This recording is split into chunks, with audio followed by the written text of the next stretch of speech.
grew up in South Africa, and like many of the listeners and viewers, I grew up without much resources and was always very curious about how some people can become very successful despite having very limited starting conditions.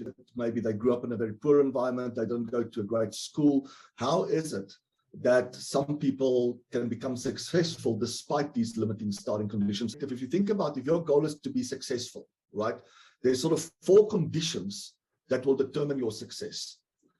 2 of them are out of your control, 2 of them are in your control. The 2 that's out of your control is good genes.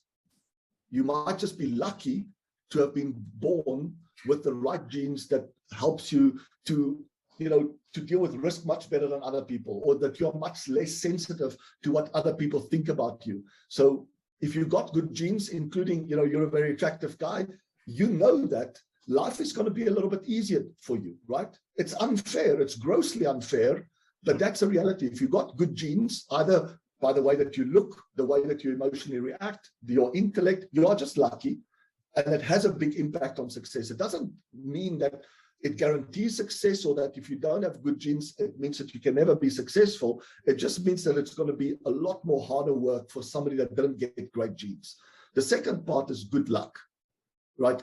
I have a number of friends that are billionaires. And one thing that always strikes me is when you talk to these people, they know how much of their success is based on good luck. If you think about, there's always almost infinite ways to get it wrong, right? If you think about just a simple recipe for making a cake, 4 steps, 4 ingredients, 1 temperature setting, how many ways are there to get it wrong compared to right?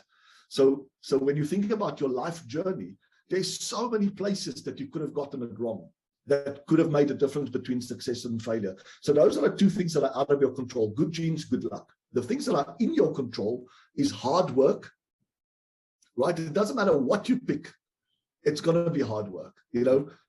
Whether you're a scientist or an entrepreneur or even a media influencer, right? Somebody that is making their living on social media, they work damn hard. They have to post multiple times every single day. So hard work is a given.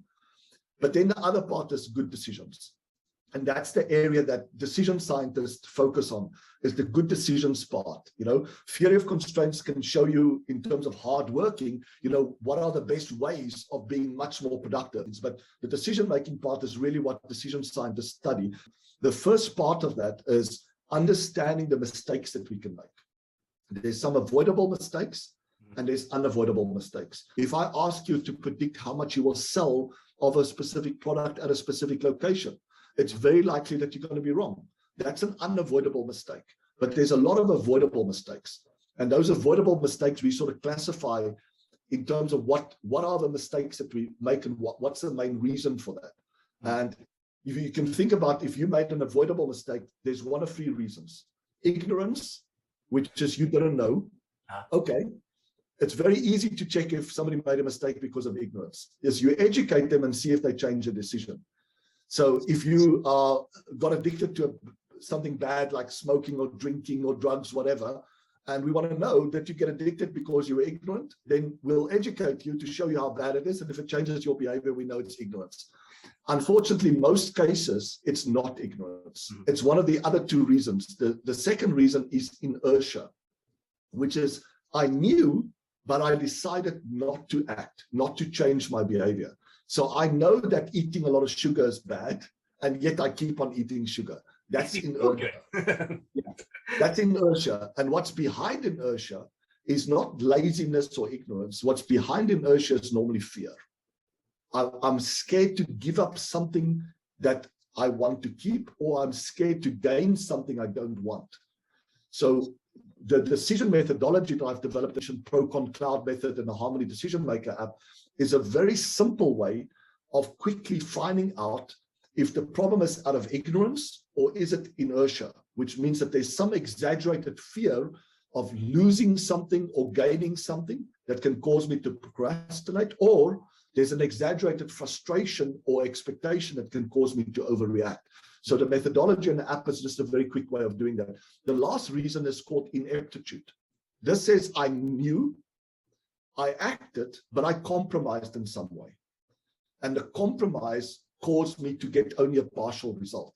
It's like, I know I have to do exercise, but rather than doing 10 minutes a day, I did 10 minutes a week, and I didn't get the full outcome, right? That's a different problem to solve than the one that means it's inertia, which means I haven't even acted. And that's essentially what we do from a decision science perspective, is we study decision-making, particularly what mistakes are avoidable versus unavoidable. In the avoidable mistakes, we classify them into consequential versus non-consequential. Like, you can dress funny and appear at work and people laugh at you, right? It might feel like you're going to die in the moment, right? But a week later, it'll be a funny story. So it's not a consequential decision mistake. So trying to understand whether the decision that you're making is consequential is an important part. And then to say, okay, if it's a consequential decision, I want to make sure that I make the right decision.